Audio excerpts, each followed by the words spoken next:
Well, play-in tournament magaganap na sa PVLAFC 2026. Siyempre, ibibigay natin dyan ang game schedule dahil magsisimula yan sa March 24, 2026. Saan ang venue, anong team magharap-harap at anong oras? PVL game result at PVL team standing ngayong March 21, 2026 ay atin ring ibibigay ngayon. Ano-anong team kaya ang mga nanalo at sino-sino ang POG? Lahat yan na ibibigay natin this video. Kaya before that guys, please huwag niyong kalimutan mag-like, comment, and subscribe and pa-hit the notification bell for more PVL UAAP volleyball updates dito sa Pilipinas. Maraming salamat sa suporta nyo.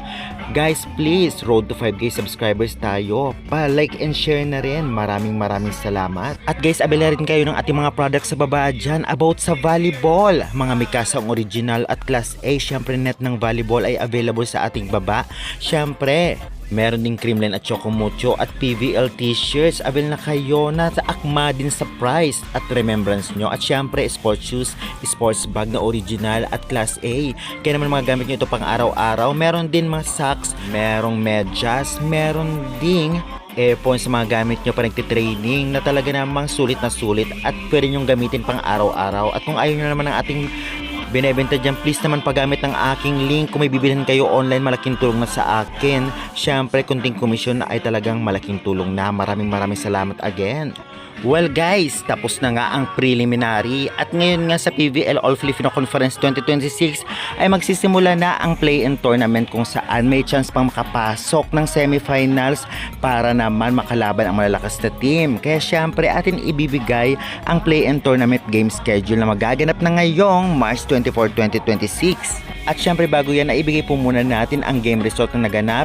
Syempre, ibigay din natin ang latest team standing at game schedule na. Kaya wag na po nating patagalin pa, ito na po ang game result.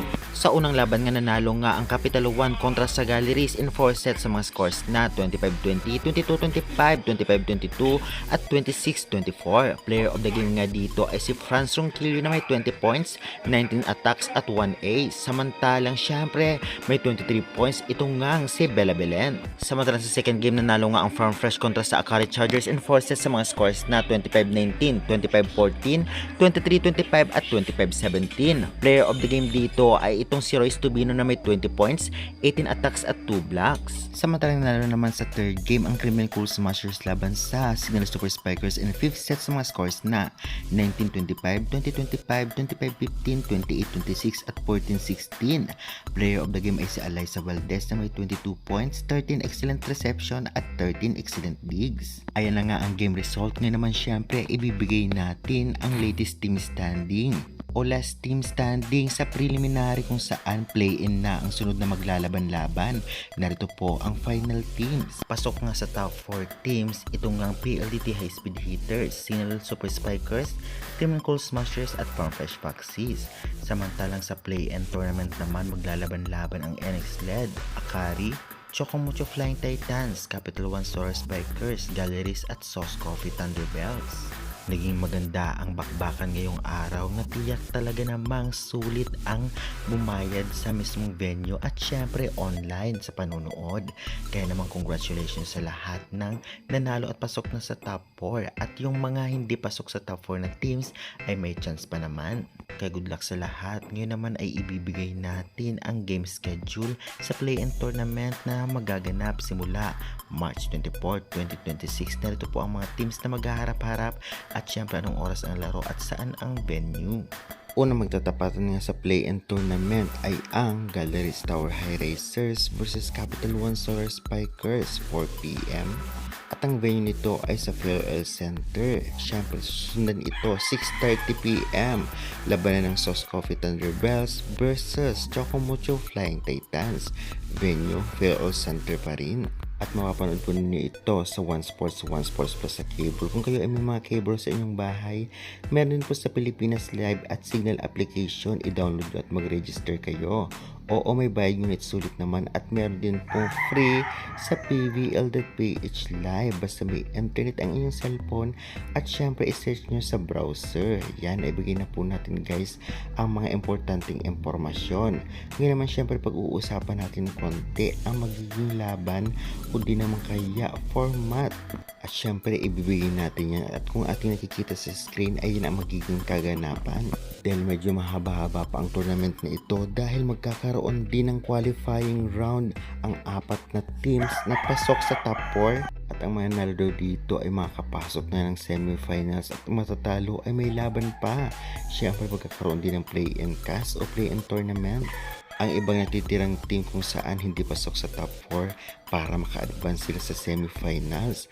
Grabe talaga ang labanan dahil syempre sa play-in tournament yan ang magiging laban, may step ladder pa. Mukhang ang matatalo sa qualifying round ay makakaharap din ang mga panalo sa play-in tournament at sa semifinals ang nanalo sa qualifying round ay talagang makakalaban ang mga panalo sa play-in tournament. Well, kaabang-abang at syempre sa semifinals naman may mga ranking. Yun yung mga panalo na talagang maglalaban-laban sa finals at battle for bronze. Kaya naman kitang-kita nga natin na hindi pa tapos ang laban. Akala natin yung top 4 na talaga namang nakita natin sa preliminary ay sila na ang talagang lalaban sa finals o battle for bronze. Hindi pa yon dahil nga ito na naibigay na natin ang ilang format na magaganap yung conference na ito.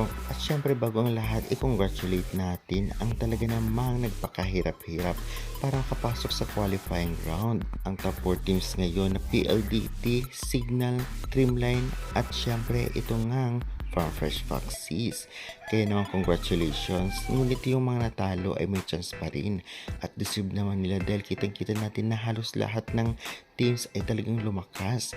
Walang tapon. Kaya naman kahit sino manalo ay talagang deserve pa rin makapasok nito ngang qualifying round. Well, talaga namang kaabang-abang ang lahat, lalong-lalo pa malapit na naman matapos ang tournament na ito sa PVL AFC 2026. Kaya syempre every game ay napaka-importante at huwag dapat palampasin para wala kayong ma-miss.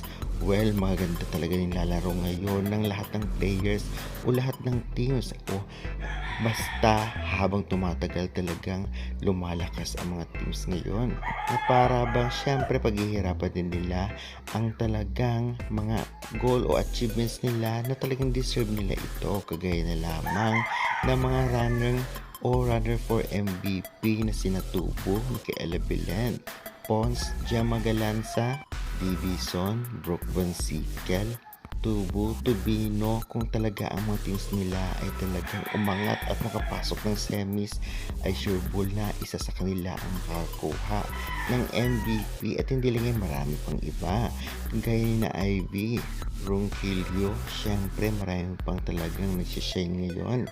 Kaya good luck sa lahat ng players at teams. Kaya guys, excited na ba kayo sa play and tournament na parating? Pa-comment na, pa-subscribe na lang for more valuable updates.